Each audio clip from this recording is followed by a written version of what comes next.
हमें summit war से पहले साबाओडी में ये वर्स्ट जनरेशन और सुपरनोवा के बारे में इंट्रोड्यूस किया गया था। ये होता क्या है? वर्स्ट जनरेशन वो टर्म है जो 12 पायरेट्स को दी गई थी जो समिट वॉर से पहले अच्छा खासा नाम कर चुके थे अपने कारनामों से। ऐसे ही सुपर रूकी और सुपरनोवा वो टर्म है जिन पायरेट के सर पे 100 मिलियन की बाउंटी थी। तो इस वर्स्ट जनरेशन के साथ हुआ क्या, किस हालत में ये लोग अभी? तो इसमें से हॉकिंस पेला जा चुका है वानों में ही और लगता नहीं कि वापस आएगा भी, उसका काम हो चुका है।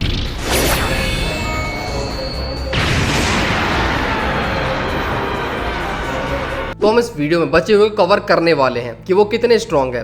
बट हमारी इस वीडियो में एक क्रू से एक ही बंदा होगा और ऑब्वियसली कैप्टन ही होगा। तो वीडियो को शुरू करने से पहले फिर से सुन लो, सिर्फ कैप्टन होगा। तो जोरो और किलर के लिए कमेंट मत करना, बाकी वीडियो के बारे में अच्छे कमेंट करना जो तुम्हें वीडियो को देखकर अच्छा लगा। तो जल्दी शुरू करते हैं वीडियो को, लाइक एंड सब्सक्राइब दबा दो पॉम पॉम की तरह। स्टार्ट करते हैं स्क्रैचमैन एपू से, जो ऑन एयर पायलट कैप्टन है, जिसका वन पीस में डेब्यू 498 चैप्टर में हुआ था और जो रोर ऑफ द सी के नाम से भी जाना जाता है। उसके अपीयरेंस से पता चलता है कि वो लॉन्ग आर्म ट्राइब से बिलोंग करता है और वो उन 12 पायरेट में से एक है जिसे वर्स्ट जनरेशन का टाइटल मिला था। और जब साबाओडी में वो आया था तब उसकी बाउंटी 100 मिलियन थी और जो आगे बढ़कर 350 मिलियन हो गई। आगे एपू काइडो की टीम को ज्वाइन कर लेता है अपनी जान बचाने को। फिर वानो में एक सपोर्टिंग एंटेगनिस्ट की तरह रोल प्ले करता है एपू, जो फिर से पायरेट में काउंट होता है और काफी पावरफुल भी है। उसने ग्रैंड लाइन के फर्स्ट हाफ को पार करके न्यू वर्ल्ड में एंटर किया और इसकी बढ़ती हुई बाउंटी इसे वानो में जस्टिफाई भी करती है। एपू भले ही दिखने में अजीब और फनी सा है बट वो ग्रेट इंटेलिजेंस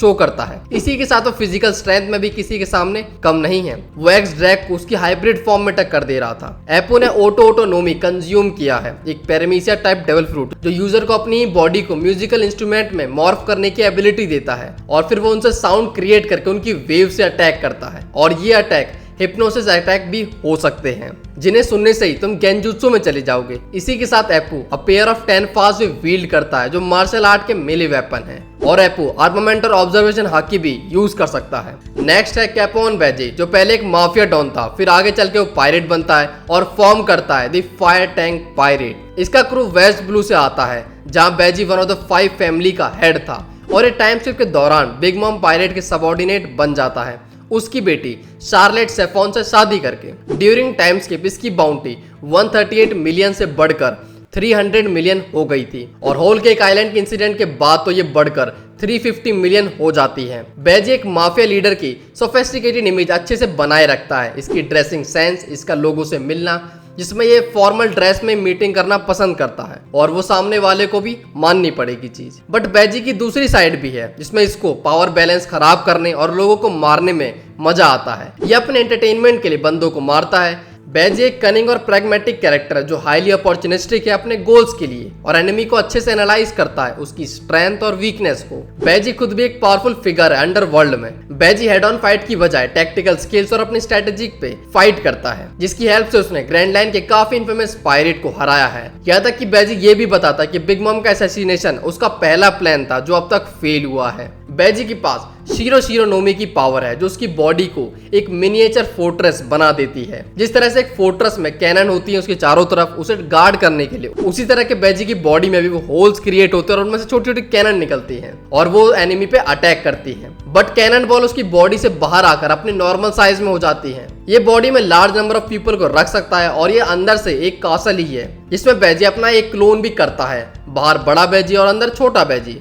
जो अंदर लोगों से बात करता है। और ये मुझे काफी औसम पावर लगी क्योंकि बाहर बेजी के साथ कुछ भी होता रहे अंदर के लोगों को कुछ फर्क नहीं पड़ता है, सब अंदर नॉर्मल रहता है। बेजी की फुल स्ट्रेंथ तो नहीं देख पाए अभी तक हम, बस उसकी डिफेंसिव एबिलिटी को हमने अच्छे से देखा है। नेक्स्ट है रेड फ्लैग एक्स ड्रेक, जो मरीन्स की सीक्रेट स्पेशल यूनिट स्वॉर्ड का कैप्टन है और undercover as a pirate बहुत टाइम से है। इसने सभी के लिए रेयर मरीन एडमिरल की पोजीशन को छोड़कर ड्रेक पायरेट को बनाया और अपनी पायरेट जर्नी को स्टार्ट किया। और टाइम स्किप से पहले इसकी बाउंटी थी 250 मिलियन। ड्रेक जो डेज बैरल का बेटा है जो खुद एक मरीन था और बाद में पायरेट बन जाता है। स्टोरी में आगे ड्रेक काइडो के सबऑर्डिनेट बनता है और उसकी पावर के बेसिस पे उसे 20 पायरेट में एक अच्छी खासी रैंक मिल जाती है और आगे वो Ninja pirate Ming samurai alliance को ज्वाइन करता है। ड्रेक काफी पावरफुल बंदा है, उसकी फिजिकल स्ट्रेंथ भी अच्छे खासे लेवल की है, उसने उर्गे और किलर को कंबाइन अटैक को रोक लिया था। मरीन्स के भी हिसाब से ड्रेक एक स्मार्ट और टैक्टिकल नॉलेज वाला बंदा है जो बैटल को अच्छे से एनालाइज करता है और फिर कोई स्टेप लेता है। इसी के साथ ड्रेक स्वॉर्ड्समैनशिप और एक्समैनशिप दोनों में ही निपुणता रखता है, जो काफी काम की चीज होती है जब तुम अंडरकवर काम कर रहे हो। ड्रेक के पास डेल फ्रूट भी है जिसका नाम है रियोरियोनोमी मॉडल ओरोसोरस, जो उसे एंशिएंट टाइप ओरोसोरस में ट्रांसफॉर्म करता है फुल्ली और human hybrid at a will. Drake का फ्रूट उसकी स्ट्रेंथ को सिग्निफिकेंटली इनहेंस करता है और उसकी स्पीड को भी बढ़ा देता है। और ड्रेक के पास आर्मामेंट हाकी और ऑब्जर्वेशन हाकी दोनों तरह की हाकी हैं। नेक्स्ट है Bonney, jewellery Bonney, also known as big eater.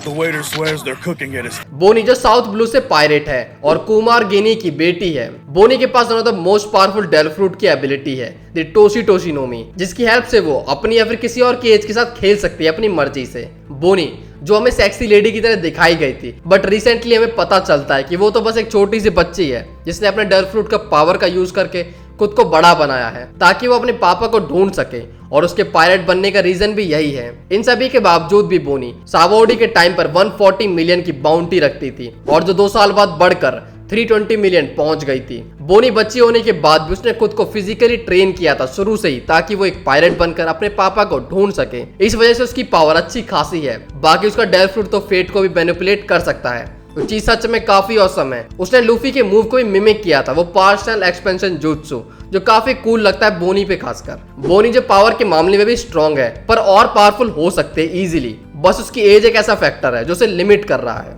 Next है Urouge, also known as Mad Monk. ये इकलौता पायरेट है जो स्काई आइलैंड से है अभी, और जो काफी यूनिक और पावरफुल भी है। जो चीज हमें इसकी बाउंटी दिखाती है, क्योंकि जब ये साबाउडी पहुंचा था तब इसकी बाउंटी थी 108 मिलियन, और टाइम स्लिप के बाद ओरुगे इतना स्ट्रॉन्ग था कि इसने शार्लेट स्नैक को पेल दिया था, जो बिग मॉम की आर्मी में one of the 4 sweet commander में से एक था। हाँ, वो बात अलग है कि आगे शार्लेट क्रैकर से हार गया था, वो भी एक स्वीट कमांडर है। इसकी फिजिक को देखकर पता चलता है कि ओरुगे इनॉर्मस स्ट्रेंथ पोजेस करता है। इसके इतने बड़े साइज के बाद भी इसकी स्पीड और रिफ्लेक्स काफी कैरेक्टर को सरपास करती है, जबकि ओरुगे की कंप्लीट स्ट्रेंथ अभी तक हमें दिखाई भी नहीं गई है। इसके साथ ओरुगे के पास डेल फ्रूट भी है जो सच में काफी यूनिक एबिलिटी देता है, बट इसका नाम अभी तक रिवील नहीं हुआ है। बट इसकी पावर ये है कि ये फ्रूट किसी भी तरह के डैमेज को खुद की स्ट्रेंथ में कन्वर्ट कर लेता है, जिससे उरुगे की बॉडी का साइज बढ़ता जाता है। बट इतनी अच्छी पावर में भी एक वीकनेस है कि ये स्टिल लेजर और बाकी एलिमेंटल डैमेज से वल्नरेबल है। उरुगे एक बेहतरीन कैरेक्टर है, जो चीज हमें उसके यूनिक वेपन को देखकर पता चलता है, क्योंकि उरुगे का वेपन है एक लार्ज पिलर, एक हेक्सागोनल बेस वाला, जो वो हमेशा अपने शोल्डर पे रखकर चलता है।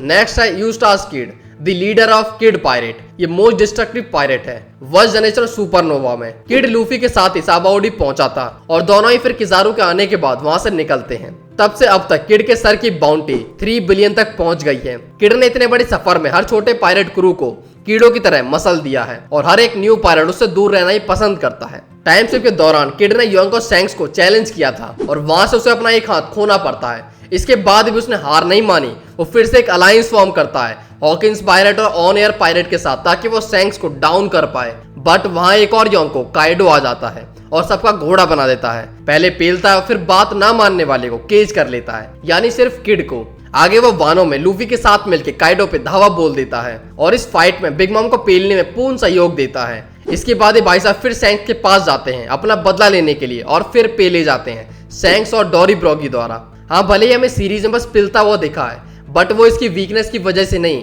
एक्स्ट्रा गट्स और मैननेस की वजह से। यहाँ पर इसके लिए एक ही लाइन फिट बैठती है, man with iron balls. Kid ने लॉ के साथ मिलकर बिग मॉम को हराया था, और टीम वर्क के अलावा भी उसने अकेले बिग मॉम से फाइट की थी, जबकि बंगाली मैन हॉकिंस उस पे उस टाइम पे काला जादू कर रहा था। तब भी किड के अटैक बिग मॉम को इम्प्रेस कर रहे थे। किड की नॉर्मल फिजिकल स्ट्रेंथ भी लूफी के कंपेरेबल है, एक हाथ के साथ भी। दोनों अपने साइज से बड़े पत्थरों को कागजों की तरह उठाकर फिर रहे थे, और सी स्टोन हैंडकफ्स के बावजूद भी उसकी स्ट्रेंथ पर कोई फर्क नहीं दिख रहा था। इसके बाद किड के एडिशनल पावर यानी डेल फ्रूट जीकी नोमी, जो कि एक पैरामीसा टाइप डेल फ्रूट है, जो उसे मैग्नेटिक फोर्स को मैनिपुलेट करने की पावर देता है। वो मैग्नेटिक फोर्स का यूज करके चीजों को अटैच और अरेंज कर सकता है, और वेपन्स भी बनाता है, जो चीज दिखाती है उसकी ग्रेट इंजीनियरिंग स्किल्स को। और वो नॉन मैग्नेटिक चीजों को भी मैग्नेटाइज कर सकता है by just creating magnetic poles on 2 object या फिर 2 पर्सन पे। किड सीरीज के उन कुछ कैरेक्टर में से है जो तीनों तरह की हाकी यूज कर सकता है। और ये बात खुद काइडो ने सेंस की थी कि किड के पास कॉन्कर हाकी भी है। नेक्स्ट है ट्रिफार्गर डी वाटर लॉ।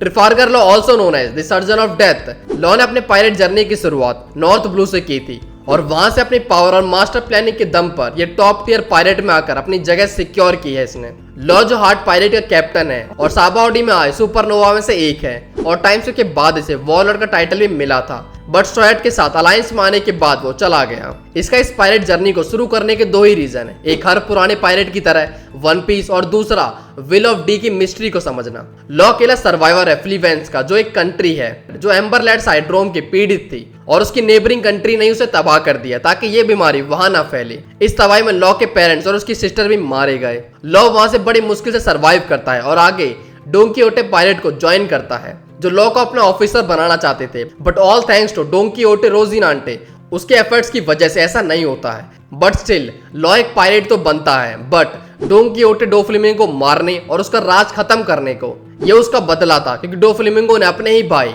रोजिनांटे को मार दिया था क्योंकि वो मरीन्स की हेल्प कर रहा था। वानो में काइडो को डाउन करना लॉ का ही प्लान था, बस वो स्पॉइल हो गया था। बट स्टिल सभी ने मिलकर फाइट जीती। किड और लॉ ने मिलकर बिग मॉम को पेल दिया और दोनों ने अपनी पावर्स अवेक की और फिर निकल पड़े अपने अपने रास्ते, जहां तीनों का सामना अलग अलग ओपोनेंट से हुआ। जहां पर लॉ फेस करता है ब्लैक बियर्ड को और उसके सबऑर्डिनेट्स को। लॉ यहाँ पर काफी अच्छी टक्कर देता है, बट वो अभी भी ब्लैक बियर्ड की पावर से काफी नीचे है।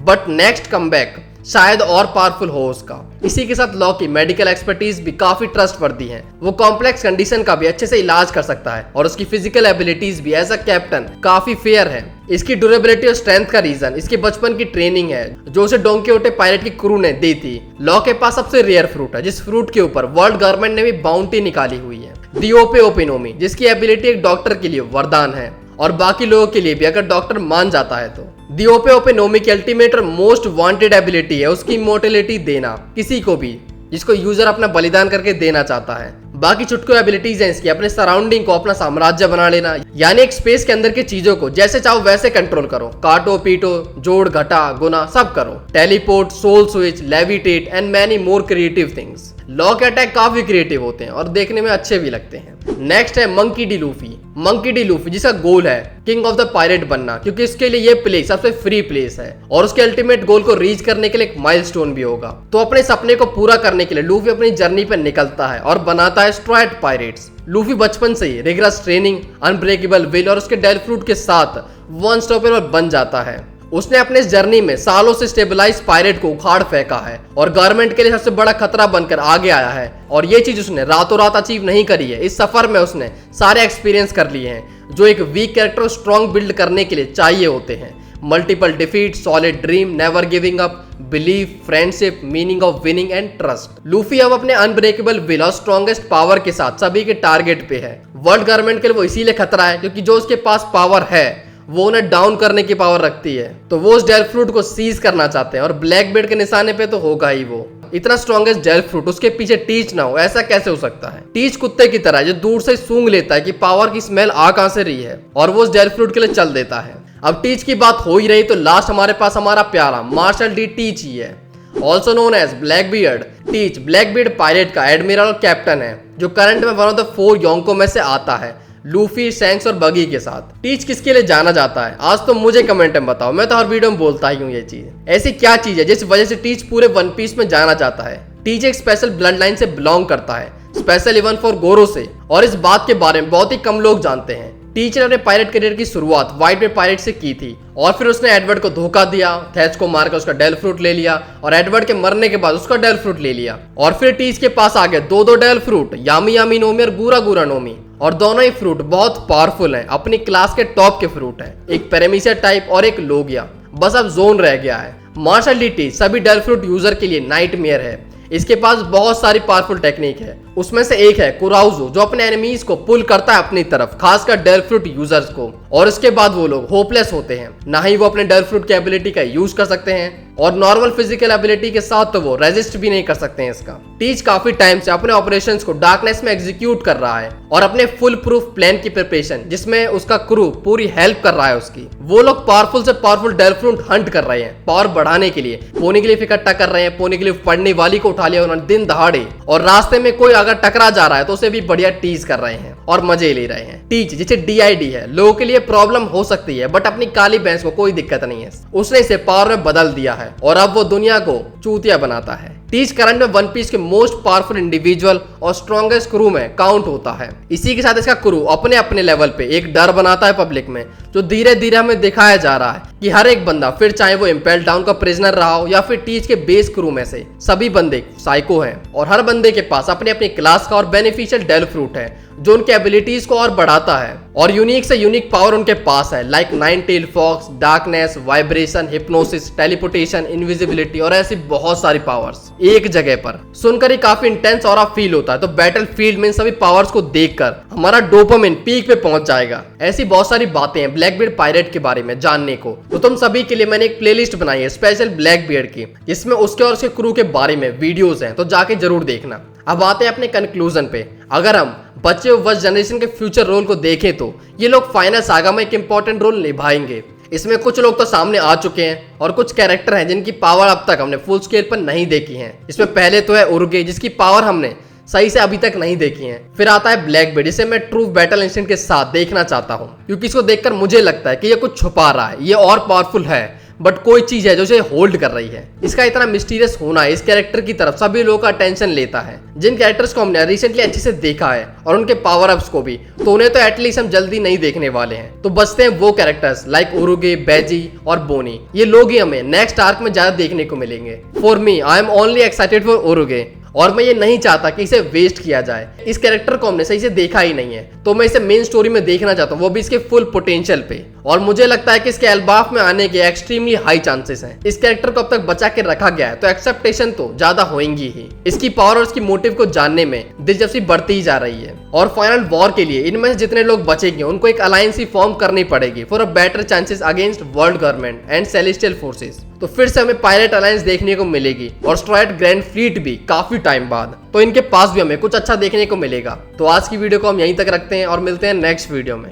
कमेंट्स में जरूर बताना कि वीडियो तुम सभी को कैसे लगी और नेक्स्ट टॉपिक भी तुम बता सकते हो। अगर तुम्हें कोई टॉपिक अच्छा लग रहा है और उसके ऊपर वीडियो चाहते हो तो कमेंट में जरूर बताना। मिलते हैं नेक्स्ट वीडियो में।